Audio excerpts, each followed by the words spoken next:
आज जो मैं आपको सुना रहा हूं कहानी, शायद सुनने के बाद आपकी आंखों में आ जाएगा पानी।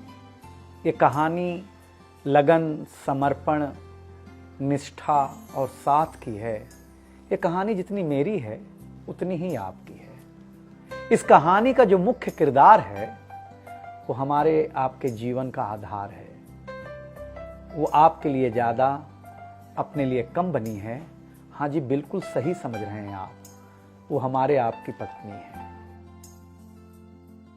वो हमारी आपकी पत्नी है।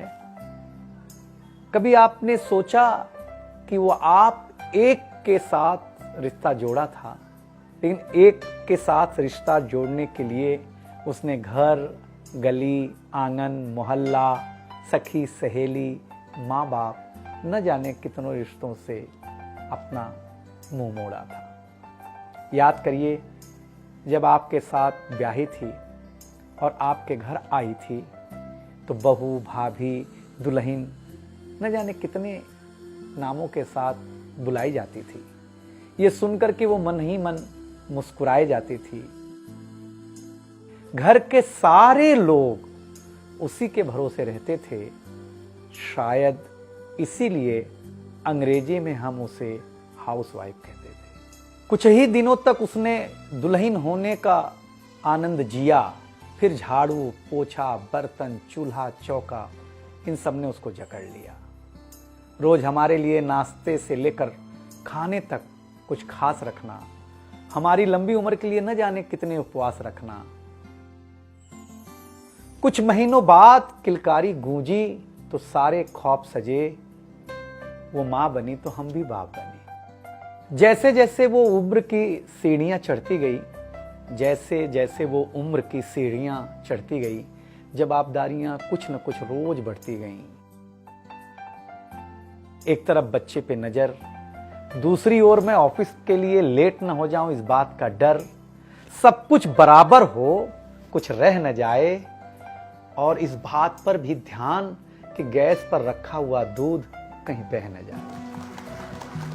घर वालों की फरमाइशों का चूल्हा जो एक बार चलता, घर वालों की फरमाइशों का चूल्हा जो एक बार जलता, तो कब सुबह, कब शाम, कब रात हो गई उसे पता ही नहीं चलता। इन व्यस्तताओं के बीच समय का चक्र कुछ इतना तेजी से चला, मुन्ना कब मनोज हो गया, मुन्नी कब सुमन, पता ही नहीं चला। अब तक जो था प्यार, अब उसने अपना नाम बदल करके रख लिया था तकरार। बेटी को लेकर के कहना कि कुछ ज्यादा ही मन बढ़ा रखा है, तुम्हारे प्यार ने इसको सर पे चढ़ा रखा है। अब तो वो मुझे भी देने लगी थी ताना, अब तो वो मुझे भी देने लगी थी ताना, ऑफिस में ही रहा करो ना, 2-4 घंटे के लिए घर के आना। शादी के इतने दिनों बाद भी आज भी हमें सुनना पड़ता है कि न जाने कौन सा पाप किया था जो आपके साथ ब्याह किया था। और ये तो रोज की थी कहानी।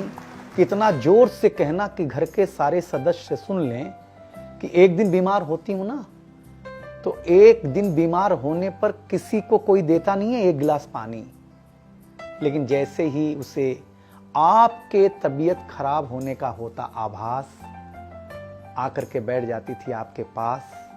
याद तो होगा ना, वो मीठी बातों के साथ माथे पर विक्स लगाना और साथ में कान में यह भी कहना कि कल सुबह अगर अच्छा ना लगे तो फिर ऑफिस मत जाना। लेकिन एक दिन समय ऐसे मोड़ पर ले आता है जहां बदल जाता है जिंदगी का ताना बाना। थाली में रोटी रखते हुए उसका ये कहना कि बेटी जवान हो गई है, क्या अब लड़का भी मुझे ही ढूंढने होगा जाना।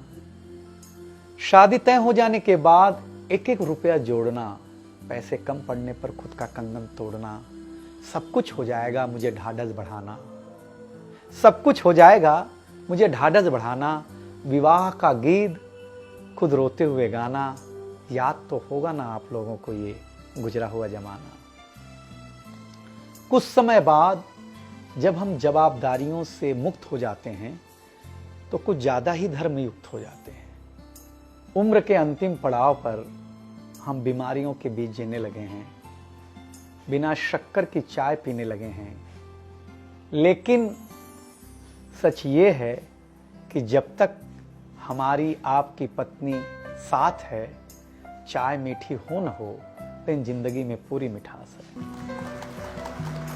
जबकि पत्नी के बारे में बहुत कम लिखा गया है, हर जगह माँ का ही गुणगान है। मैं मानता हूँ कि माँ महान है, लेकिन आपके जीवन में आपकी पत्नी का भी महत्वपूर्ण योगदान है। तो आपसे निवेदन इतना सा है कि आप अगर घर पर हों या घर पर जाएं, तो अपनी पत्नी का हाथ हाथ में रख करके संतोषानंद जी का लिखा हुआ एक गीत गाएं कि तू धार है नदिया की, मैं तेरा किनारा हूं, तू मेरा सहारा है, मैं तेरा सहारा हूं। आंखों में समंदर है, आशाओं का पानी है, जिंदगी कुछ भी नहीं, तेरी मेरी कहानी है।